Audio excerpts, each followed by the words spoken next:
Good evening. Ooh, that's nice.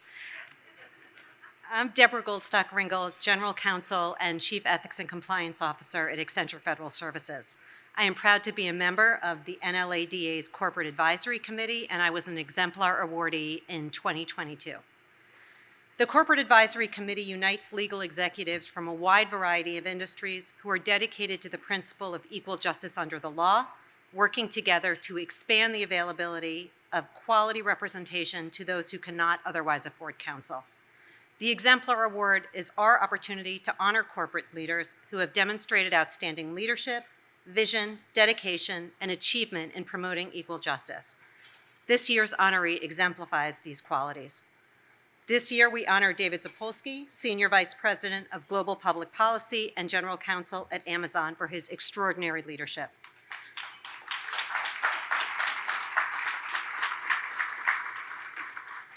In his day job, David manages a broad range of domestic and international legal, public policy, government relations, compliance, and regulatory affairs for Amazon.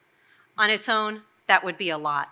But David, who has been with Amazon since 1999, founded the Amazon Legal Department's Pro Bono Initiative, also known as the Amazon Justice League, which I think is really a just spectacular name, which encourages and enables Amazon attorneys and legal professionals to donate thousands of hours of pro bono legal work each year, over 50,000 hours since its inception.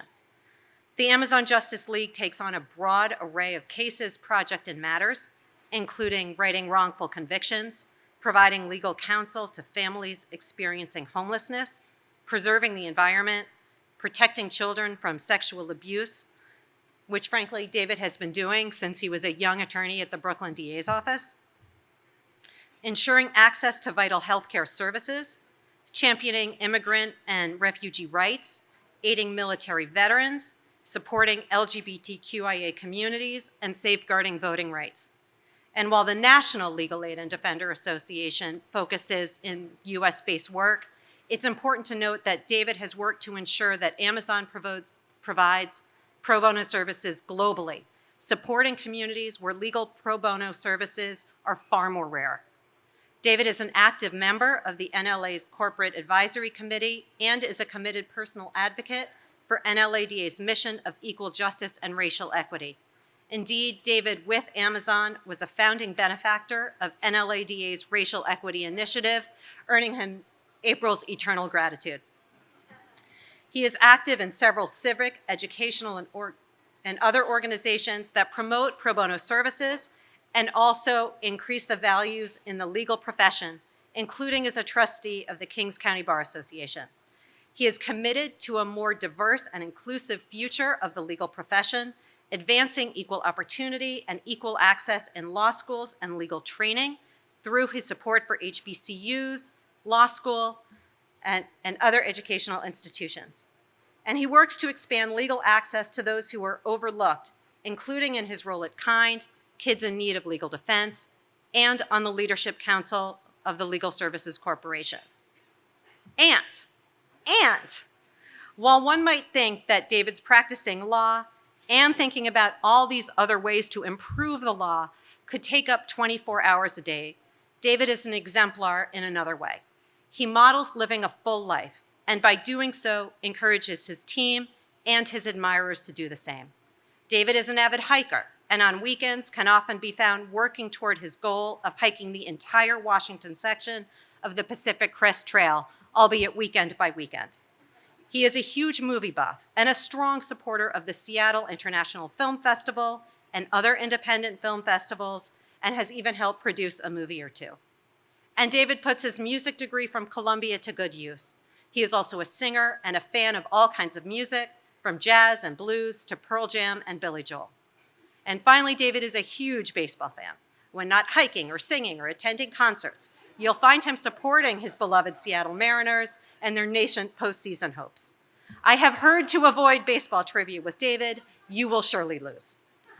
I am absolutely delighted to present the 2024 Exemplar Award to such a passionate and deserving advocate and an example to us all. David, will you please join me on stage? Congratulations. Thank you so much.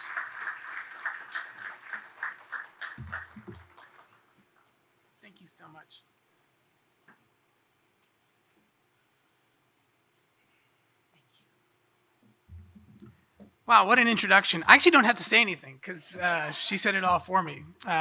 Thank you so much, Deborah, for those kind remarks. Thank you to the NLADA staff and to President April Fraser Camara and the board for this distinction. I've told a number of people, when an organization like this recognizes you for something like today's award, it's really meaningful and very humbling.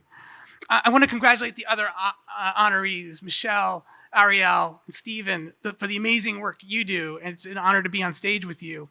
I also want to thank and call out all of the law firms who showed up tonight, who are always there to support NLADA, and particularly the folks we work with at Amazon. It's great to see you in the room, and a particular shout out to all of you from Seattle who came out here and represent the 206. Thank you for being here. I want to thank all of my Amazonian colleagues. Most of you know, if you live in this area, we have HQ2 in Arlington. It's a rapidly growing, terrific office anchored by a mighty but growing team of lawyers and legal professionals and public policy professionals. And it's always a joy to come out here and spend time. I only felt bad because when I read the description, I saw that it was business attire. And so you all dress up great.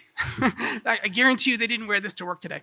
And finally, he's not here, but I want to call out John Schultz from HPE, formerly HP. Just John, most of you know John, many of you know John. He's on the board. He was the person who actually introduced me to NLADA when I really didn't know much about the organization. He really told me about it and convinced me to join the corporate advisory group. And so he's a role model I've known for years.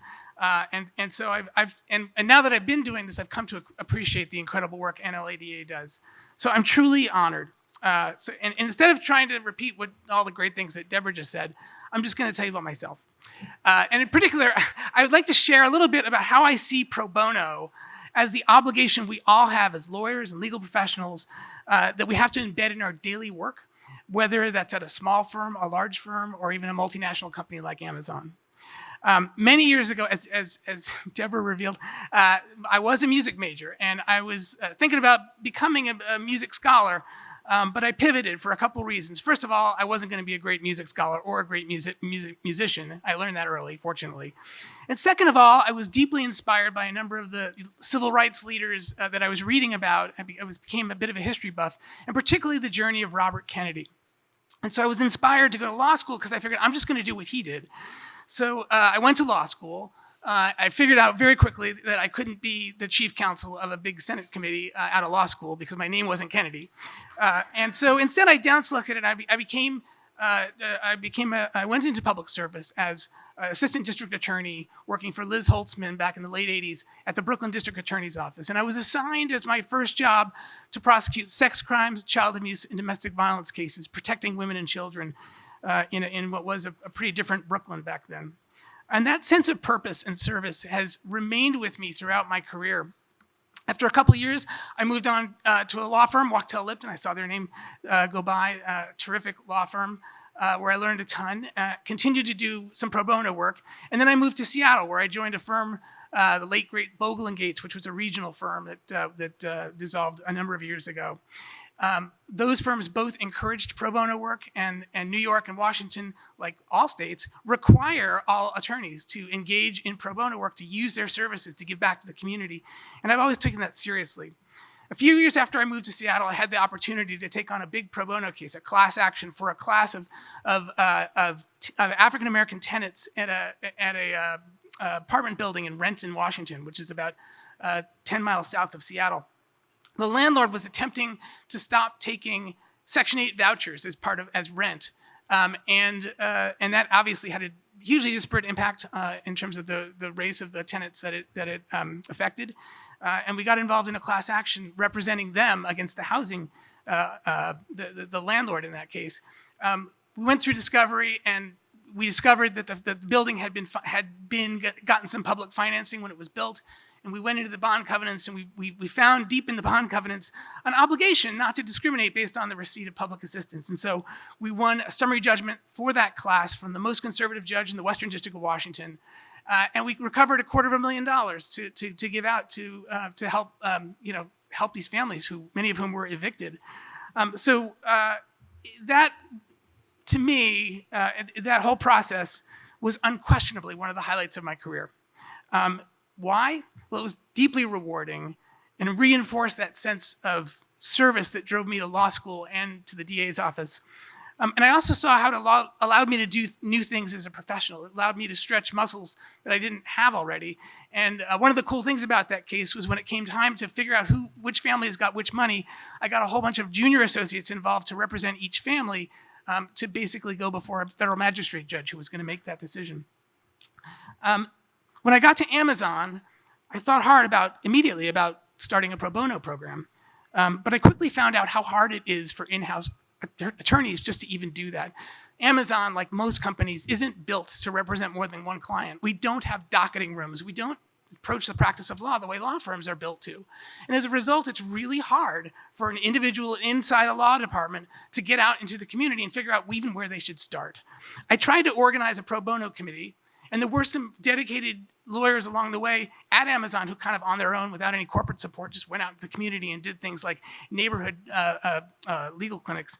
But there wasn't anything organized because there was no mechanism. We all had good intentions. And at Amazon, one of the things we talk about is it's great to have good intentions, but they don't mean much unless you turn them into mechanisms that will create outcomes that will get you towards your goal.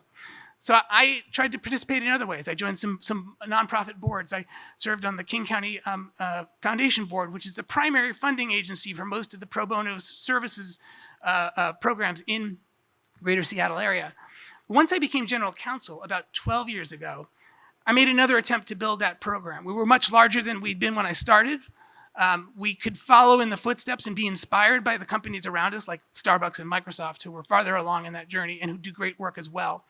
And we designed our own approach, and I realized as part of that the way to break through for in-house lawyers is to make it trivially easy for people to jump on this work and to do it when they can and as they can.